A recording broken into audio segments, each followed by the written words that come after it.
Di video sebelumnya kita belajar tentang konfigurasi elektron untuk atom yang cuma punya elektron di subkulit S dan subkulit P. Nah, masalah selanjutnya adalah kita juga punya subkulit D. Nah, ini yang kita akan bahas sekarang. Mereka bentuknya super aneh. Terus mereka akan bahas nanti subkulit F yang bentuknya eksotis gimana gitu. Menarik untuk dilihat dan pikirkan sebenarnya. Tapi mereka nggak sepenting itu buat menjawab konfigurasinya. Pertanyaan selanjutnya adalah apa yang terjadi begitu kita masuk ke subkulit D dan subkulit F? Cara paling gampang bayanginnya itu gini. Energi shell atau kulit energi sama dengan period. Kita kan habis pakai tabel periodik. Jadi misalnya kita mau, jadi semua elemen dalam satu halaman sih harusnya. Bentar.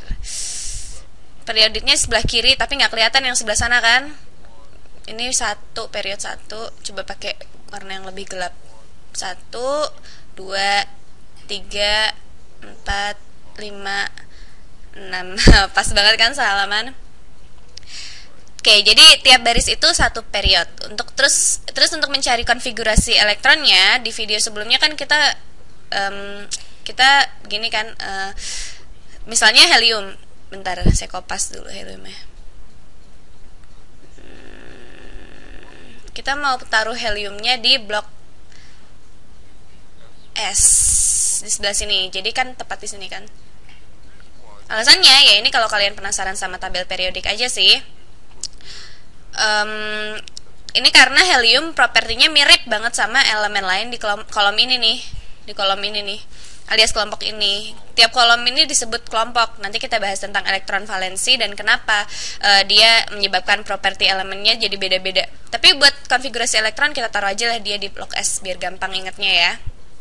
Soalnya cuma satu elemen, jadi ntar 1S1, S2, 1S2. Saya berkali-kali bilang kalau ini adalah blok S. Ini yang di kanan ini blok P, ini blok ini blok S, ini yang di sini blok P, ini blok P, dan yang di tengah ini adalah blok D. Blok D. Blok D. Nah, kalau kita mencari konfigurasi elektron, kita cuma tinggal gimana mikirnya ya? Mereka mengisi kayak gini sih, cuman misalnya nih kita tahu kalau kita penasaran sama kalsium. Kalsium akan mengisi sampai 4S2 kan? 4S1, 4S2. Jadi untuk energi shell, kulit energi keempatnya kelihatannya kayak gini. Kalsium itu 4S2. 4S2. Terus kita mulai mengisi blok D kan. Bentar, ini kalsium. Bentar, kita harusnya konfigurasi elektron buat besi aja deh, sama-sama di blok D kan ya. Jadi ini kayak artefak gitu loh sebenarnya ini. Nanti saya akan bikin video yang lebih detail kapan-kapan. Jadi dia sebenarnya mengisi ulang kulit energi ketiga, soalnya tiba-tiba orbital D-nya itu ternyata bisa pas masuk di gap-gap yang ada di kulit energinya. Jadi kita harus ke kulit energi yang di atasnya. Jadi nggak peduli period apapun kita di blok D, kita harus ke satu period minus period aslinya. Kita ke period minus 1 itu supaya tahu kulit energi mana yang lagi diisi sama blok D ini. Jadi besi punya 4, 5, 6 elemen di blok D. Dia punya D6, tapi dia nggak akan masuk ke 4D6, dia akan masuk ke 3D6. Soalnya dia ada di period 4. Jadi periodnya kita minus 1 jadi 3 kan. Ini energi tertinggi 8 elektron dalam besi, elemen besi. Ya kan? 4S2, 3D6. Kalau kita tanya apa sih elektron paling tinggi yang ada di kulit energi paling luar? Jawabannya ada 2 elektron di kulit energi paling luar buat besi. Tapi kalau ditanya kulit energi mana yang energi elektronnya paling tinggi? Jawabannya ini. Coba yuk kita lihat konfigurasi elektron untuk coba contohnya apa ya? Misalnya ini apa ya, tembaga. Ini nih tembaga. Yuk kita lihat tembaga. Jadi elektron yang paling tinggi energinya adalah 1, 2, 3, 4, 5, 6, 7, 8, 9. Bentar, tembaga agak susah sebenarnya. Dia punya efek yang lumayan menarik dalam kehidupan kita. Dan itu apa ya, kasus spesial gitu deh dia. Jadi kita ambil contoh lain aja yuk. Misalnya apa ya, ayo kita balik ke besi aja deh ya. Besi, sorry ya pelin-pelan nih. Kalau kita kerjakan konfigurasi elektron untuk besi, itu berarti 1s2 itu kulit energi pertamanya. Nah sekarang keduanya itu pakai ungu aja ya, 1s2. Terus ini yang oranye nih adalah 2s2. Terus ada 6 di blok P ini nih kan, jadi 2p6. Nah sekarang kita di kulit energi ketiga. Kulit energi ketiga ini coba pakai warna biru ya. Kita isilah 3s2. Ini blok S ya. Terus kita isi 3p6. Nah, ya kan, ini ya kan yang di sini 3p6 jadinya. Sekarang tambahin elektron, tambahin pakai warna hijau aja ya, coba ya. Terus kita ke 4s2. 4s2. Nah, sekarang ini yang menarik, blok D-nya ini menarik banget. Kalau kita isi blok D lain, yang paling pertama tadi 3, 4, 5, 6, tapi dia nggak akan ke kulit energi keempat, dia akan ke kulit energi 4 minus 1, yaitu 3.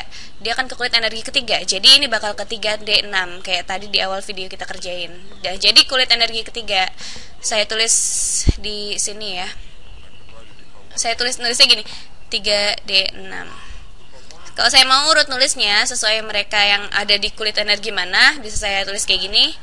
Kalau saya menurut urut nulisnya sesuai energi elektron paling tinggi, karena kulitnya itu kan cara terbaik untuk membayangkan seberapa jauh kita dari nukleus. Jadi sekarang energi elektron yang lebih tinggi bakal semakin dekat dengan nukleus kan, meskipun mereka ada di tingkatan energi yang lebih tinggi kan. Kalau diurutin sesuai tingkatan energi, bisa diatur yang dua ini. Tapi dalam kimia, kebanyakan yang penting itu apa yang ada di kulit luar. Jadi bakal menarik kalau meskipun udah diisi nih 4s2 ini, kalau kita tambahkan elektron lagi dan lagi, elektron ini cuma ngisi kulit energi yang paling rendah, yang lebih rendah aja. Jadi kalau kita di atom ini, dalam kasus besi, kalau kita bahas elektron di kulit energi luar ini namanya elektron valensi. Ini yang bereaksi, namanya elektron valensi. Valensi elektron. Valensi elektron. Besi ini punya 2 elektron valensi karena kulit luarnya 4s2. Meskipun dia punya ini, bahkan setelah ngisi 4s2, dia punya 6 elektron lagi. Tapi yang kayak gini mengisi ulang kulit energi ketiga aja. Nah, itu satu cara. Pertanyaan berikutnya bisa jadi, oh lah apa yang terjadi kalau kita ke kulit F atau kita ke blok F? Nah, itu yang di bawah sini. Kebanyakan tabel periodik kamu biasanya lihat lanthanoids dan actinoids di bawah situ. Nah, mereka harusnya mengisi gap yang ada di sini. Ini agak susah dibayangin, jadi saya tunjukin aja deh kenapa mereka begitu. Bisa aja kita bikin tabel periodik yang kelihatannya kayak gini. Kalau kita masukkan mereka, kita geser semuanya ke kanan, terus kita masukkan yang barusan 2 itu. Tapi jelas model tabel periodik ini agak susah untuk dilihat kan. Blok D juga sebenarnya sama sih. Ini blok S, ini blok F, ini blok F, ini blok D. Nah, yang terakhir ini adalah blok P. Kalau kita membahas blok F, misalnya kita ingin tahu, ini elemen apaan sih? Ya pokoknya konfigurasi elektron untuk simbol atom La itu. Coba yuk kita kerjain. Pertama dia mengisi Ini incremental elektron ya, sebenarnya incremental elektron terakhir mengisi blok F. Jadi ini F.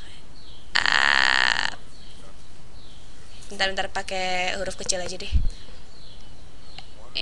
Dia punya satu di orbital F, dan ini di periode ke-6. Tapi kalau di blok F kita harus kurangi 2. Jadi periode 6 dikurangi 2, jadi 4F1. Jadi sama dengan 6S2. Blok S nanti kita tinggal lihat di periodnya aja. 6S2 ini. Terus kita jadi kudu bolak-balik ke sebelah nih jadi layarnya. Kita harusnya ke 5P6. Ini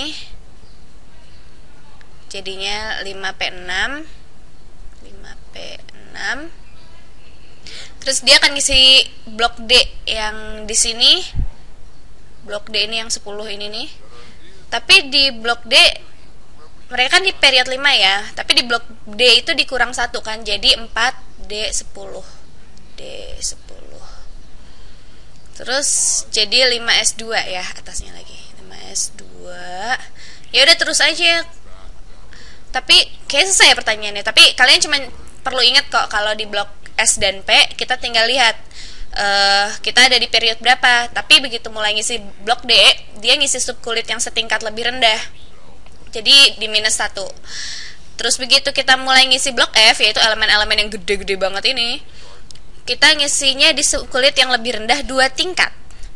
Jadi -2. Jadi mungkin di video selanjutnya kita bahas beberapa konfigurasi elektron. Waktunya udah mau habis soalnya. Ntar saya tunjukin juga cara ngerjainnya sesuai dengan yang diajarin di kelas kimia. Bye-bye.